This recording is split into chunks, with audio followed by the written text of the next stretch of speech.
Well, wonderful, Shefali ma'am, to be joined by you again on Filme Shilmy. You've had a major year. I mean, you first had Human, then Jalsa, Darlings, and now Delhi Crime Season 2. I mean, amidst all of this, tell me, how do you disconnect from these various characters and these projects and connect back to being you as Shefali Shah? Well, all these parts have a part of me, a big part of me, and they always leave something back. You may not be able to quantify it, but it always leaves something back. What do I do? You know, I don't know. I think last year what happened is I just jumped from one project to another. Yeah. I also figured that I don't think I can do two things simultaneously because when I'm doing one project, it's consumed me completely. But whenever I used to get an offer something, I think I would just want to rest it out or lie down or something. I don't really know. I wish I could travel a lot more, but yeah, I'm honestly, I love being on set. I'm the happiest on set. Yeah. So I just look forward to it. Yes, definitely. No, I think we've definitely had conversations about how passionate you are about your work. In fact, I want to talk a bit about Delhi Crime because I mean the first season was very emotionally and mentally disturbing. I think I remember when we did an interaction, you had also mentioned as well that it was quite heavy, to definitely to an and there's no surprises there as to why. But I think though everyone had heard about the 2012 Nirbhaya case. I feel like the Chaddi Banyan case, not many people globally would have perhaps known about it as much as perhaps the local audience or perhaps the Indian audience would have known. So tell me, prior to season two, I mean, how aware were you actually about tribal crimes and its impact on Indian society? Well, we know that our society has marginalization. Right. It's not. There is a marginalization by caste, creed, color, gender, uh, in a lot of societies, but ours probably is more predominant because the disparity is so much, and there are so many different communities, and there are so many different cultures in the same country, which also makes it so rich. But to say that I'm sitting on my high horse and I don't understand or don't register or don't know about what's going on, it's kind of ridiculous to being really ignorant, which I'm not, and I choose not to be, and I believe in. So to say that I wasn't aware of it, I mean, you need to be living with blinders on your eyes. If anyone can say that you're not aware of this, you don't know about this. Right. Yeah, no, absolutely. And I think what I really find fascinating actually about your work this year, whether it's Human to and Jalsa to DC2, your characters have actually explored social divisions within India today in a very subtle way, actually. So having done these roles, what have you actually discovered the most about the different social stratas, and how do you think that has actually perhaps influenced your approach to acting as well? It's not just to these roles. In fact, what I bring to these roles comes from my understanding, acknowledging, and knowing of different struggles. I came from a lower middle class family, and I've seen my parents grow up and reach where they reach. Self-made people, righteous, strong, not egoistic, but with pride. And I've seen times which weren't easy for us. I've seen it. So, and you see people around you, you encounter them every day. So whether I'm doing a Ruxana for Jalsa, where she works in somebody's house, I mean, I have, a team at home, I have staff, which is fantastic. And I wouldn't be able to go out there and function so normally and work so hard and focus if I did not have these people at home. I can see the kind of what they're trying to juggle between having and wanting to achieve. So I think it's knowing that this is around me. It's not that these characters have enlightened me by these, oh, because I did this character, I said, oh my God, this strata also exists. Like I said already, Anuj, I am not one of those people who sits on a high horse and says, I'm living with blinders and I don't know what goes around. I know what happens around me. And I'd like to believe I'm sensitive enough to understand. Definitely. Yeah. And I think that sensitivity definitely comes across. In fact, I've kind of observed something about your acting skill. You have this very high intensity. I'm sure you've been told this a lot in interviews, but you do have this very high intensity, where you hold emotion so strongly, but then you can just let it go within minutes. Like there's times where I saw in Delhi Crime where you'd be very intense 1 second, and then the next minute you'll be kind of calm. There'll be a certain calmness that you bring. Where and what do you think that intensity has developed from? I think I am an intense person. I feel in extremes. Yeah, true. I really do. I feel in extremes. I express in extremes. One small thing will make me so happy. Something can really affect. I get affected by everything around me, good, bad, ugly, and I just think I'm a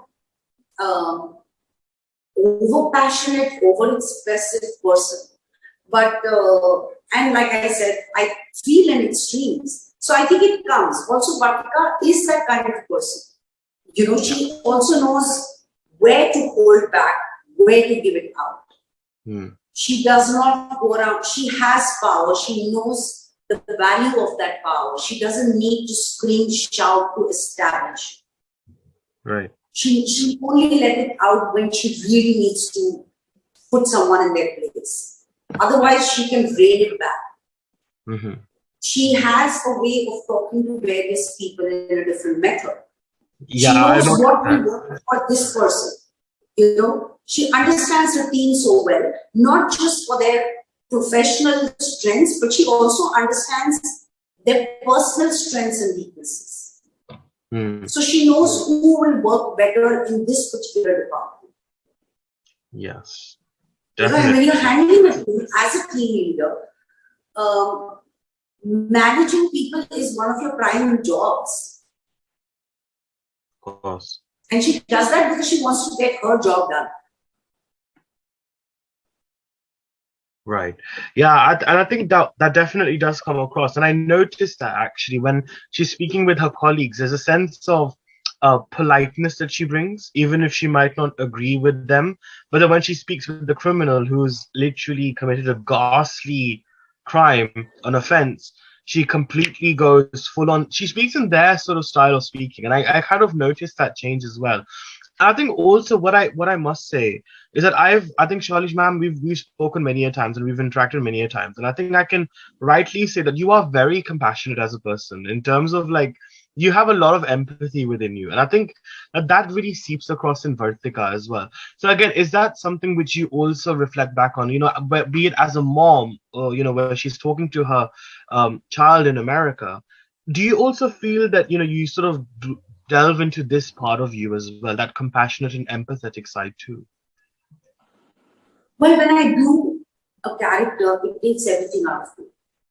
My strengths, my weaknesses, my empathy, probably sometimes my being blunt, maybe sometimes not being as empathetic as I should. It takes everything out of me. But finally, you have to decide what is the truth for your character. It doesn't have to be me. Yeah, it has to be her. And she's going to be different from me. So I think it just comes naturally to me. Also, I feel if there is honesty, you could be a good actor or a bad actor, but if there is honesty, it's something people will acknowledge. I believe that. It shows right through screen. So I harness everything that's inside. When I do a part, it consumes me, it drains me out. And I don't know, it's not easy to quantify which moment in a script is going to touch which part of me, or which memory, or which subconscious thought or feeling that's somewhere there inside. It's very, very difficult to evaluate or articulate it in words. Mm-hmm. And I think because of the fact that everyone is saying 2022 is technically your year because you've been doing so much work and so many great work as well. Do you kind of feel, because obviously your life has come from very humble beginnings. You come from a very humble family in that sense. You've not been चौका Chaudhary fame की चौका चौंधरी से आप वाकिफ नहीं थे उस वक्त. Do you feel like because you've kind of grown up in that sort of environment where it is just really real and gritty, do you feel that's why perhaps fame doesn't get to you quite easily as well? Do you think that humble approach has kind of been there from the beginning, do you think, as well? Yes, absolutely. And I'm so glad for it. Yeah. I'm so glad, because it's so easy to start flying on a small success. And I'm so glad, thank God, for the upbringing that I've had. And what I've seen, how my parents have just made it for humility and to have my feet grounded. Anuj, I take what I do very seriously. It's very dear to me. I don't take myself so seriously. That's the difference. Interesting. Yeah, I was gonna actually ask because I know acting is a serious business. I mean, no doubt, and because you are an intense person, which is actually which is what I love about you actually. But has there ever been a time in your life where you might have been slightly tempted to just perhaps take a bit of a light-hearted and relaxed approach? Has there ever been a point in your life where you're like, aaj thoda sa matlab, let my hair down a little bit? Has there ever been a time in your life where you've had that? In terms of work? Yeah, in terms of work. No, I can't, because when I go to a set, I'm so terrified that I won't be able to deliver, that I work double hard, I think. Also, I go with this feeling, and it's not a conscious thing, it's just there embedded in me, that I'm not good enough and that I don't know anything. So it's a great place to start. Mm-hmm. I've never gone on a set thinking, Aaj manage karni. I don't know how to manage. I do not. I feel it completely, and that's why it shows. That's who I am. That's why I take projects which completely churn me inside. Otherwise, I wouldn't just do something. I won't accept something that I just go and make money and go shoot. In fact, there are so many times I actually think that whatever I do comes from gut and instinct, because when the camera goes on, no matter how much I've studied the script, when the camera goes on, I don't know what I do. Right. I really don't know. And a lot of times I wonder that if someday my gut or instinct doesn't work, I don't have craft to fall back on. I don't have an instruction manual to go back and read and say, okay, for this thing, this could be a probably good reaction. I don't have it. Yeah. I think that's what it is, isn't it, about life as well? Like, I think you're one who just, in that sense, it just seems to be like, you just want to make sure that, whatever you do, you get it right because of your passion. And I think that definitely does come across very well on screen as well, like I said. But, I think generally looking at the Indian cinema now, I think there's been a really huge paradigm shift where Indian cinema is now one entity, which I think I'm so happy about. I think it's been high time that we branded as Indian cinema and not any other division. But what do you feel has kind of contributed towards perhaps this sudden awakening of audiences warming up to South Indian content? What do you think has been that reason? I like the word Indian cinema very much. I don't like to demarcate it as films from Bombay or films from Marathi films or South Indian films or etc. etc. When a film does well, it contributes to Indian cinema. It contributes to the exposure. And the exposure comes from OTT platforms. There is no debate on that. When a film or a show drops, it drops in 190 countries in one go. Mm-hmm. A release in a theater may not have that reach. But I look at it as a contribution to the entire cinema, the culture of cinema. When a film does well in any language, it makes Indian cinema richer. True. It's a contribution to growth. So I don't see why we only should chop and cut pieces and dilute this whole amazing growth, rather than just own it together, all of us. Whether it's a Marathi film, or it's a Bengali film, or it's a South Indian film, or it's a Hindi film. Right. And I think also what it is, I think what I find very interesting in today's day and age, the audience is making it very clear what they are satisfied with or dissatisfied with. Aaj communication ka zamana hai, and it's very, we kind of see people utilizing that. But I think given that we are living in such sensitive times also, do you kind of feel it's important that creators within the industry actually hear the feedback of audiences with an open mind and not scoff or dismiss them in a way? I've always felt that the audience, we've probably not granted them enough intelligence, but they've always had the intelligence and sensitivity and acceptance of various types. Right. I can talk about myself personally. I don't rubbish anybody's point of view. I don't. I genuinely feel that everyone's entitled to their point of view. But the other side is also that everyone who makes a film works very hard at making. But a good film doesn't necessarily mean it's going to be a successful film.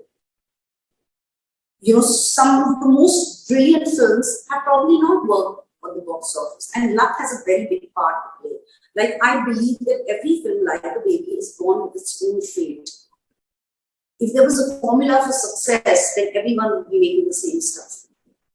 Right. So you don't really know what is going to work, what is not going to work. All you have to do is try your best and give it your best. And that's what everyone does. Creators, they know the kind of money, the kind of hard work. So many people's work, not just the actors, producers, and directors. Everyone, from the spot dada to the light dada, everyone's worked so hard on it. So everyone's putting in their 100%. Right. But I respect people's point of view. I respect the audience's point of view. The love and the respect we get is from them.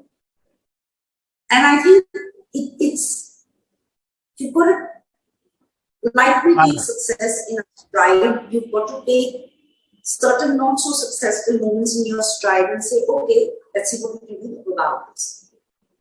But it's a cumulative effort. I agree. I was going to literally say it's a balance, isn't it? Because I feel like, creators have to listen to what the audience is saying, and the audiences also have to, in a way, perhaps give a chance and a leeway to creatives to allow them to make that change, isn't it?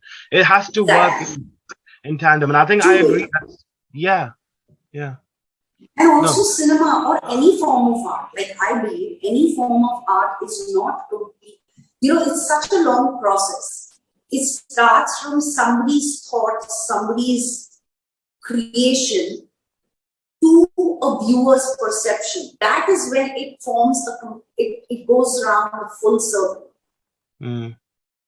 So both are important, and both work in harmony. Right. Anyone undermining it is going to be unfair. Either of them undermining each other is going to be unfair. Very true. I second that totally, and I think that's something which it's true, right? It's about the middle ground. I think that's what's happened in our society nowadays. I feel things have either become this way or that way, but then actually no, you can have a middle path. And I think people often tread that middle path because they don't know exactly how far that middle path will take them also. But I think it's very, very quite enlightening to hear your thoughts on that. But I think Delhi Crime for me has been quite a really, really special show, actually, because I thought, until Delhi Crime, we had a lot of cop stuff. We had a lot of cop content, where I think cops were either seen as like these very commercial, mainstream sort of figures and entities, but at the same time, they were not really projected to be human beings, where we got to see their vulnerable side, their strengths, and rather than being the heroes of our society, how they can sometimes be flawed human beings. So how do you think Delhi crime has actually shaped the image of Indian police forces? Because obviously, since 2020, there's been a lot of, especially in press, there's been a lot of negative press as well about Indian press too, Indian police too. So how do you feel Delhi crime has kind of reshaped that image of them? Well, I can talk about Delhi crime. I can't talk about change that it has brought. It's raised conversations, but to expect or put the responsibility of one project changing an entire perspective is a bit much. What the subject required, what the creators wanted to create, what we all wanted to create was something that is raw, real, and gritty, and that is what's in front of you. It's in life, there is good and there is bad. There isn't just one. Like in Delhi crime itself, in season 2, and Vartika, who was a hero in DC1, she falters in DC2. Mm-hmm. She makes mistakes. She's human. And she has a strong team with the right intent, but there are certain people who are not the best. But you don't judge an entire team or an entire force or an entire profession by just the bad. You know, it's like when you're giving credit, you give credit to a so-and-so name. You don't give credit to, you know, this cop did well, so the police force is fantastic. When we don't do that, how is it fair to blame the rest of the force for one person being off? And that's a part of life. There is good, there is bad. So, you know, I mean, correctly said, DC humanizes the force. It doesn't glorify nor nullify. It humanizes. And it's for the audience to judge what they take away from. Right. I think, in fact, DC is one of the most non-judgmental shows that I've seen. It's one of those shows that makes you question things. It doesn't tell you how to think. It makes you question stuff. In a very non-preachy way also, you know, because I feel like a lot of days people have become such experts in giving gyan, whether it's on social media or through cinema.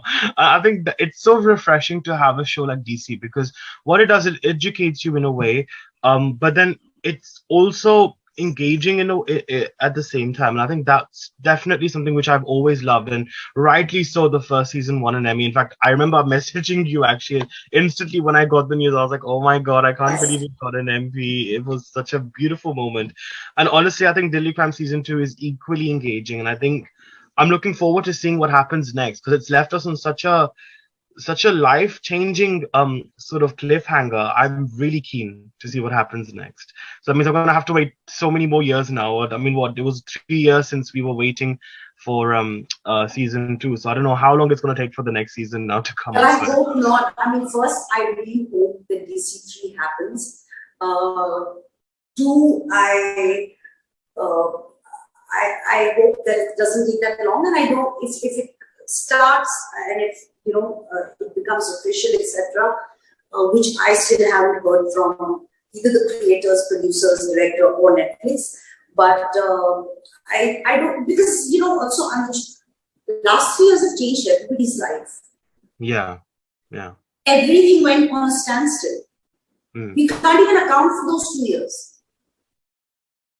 So we actually shot for DC.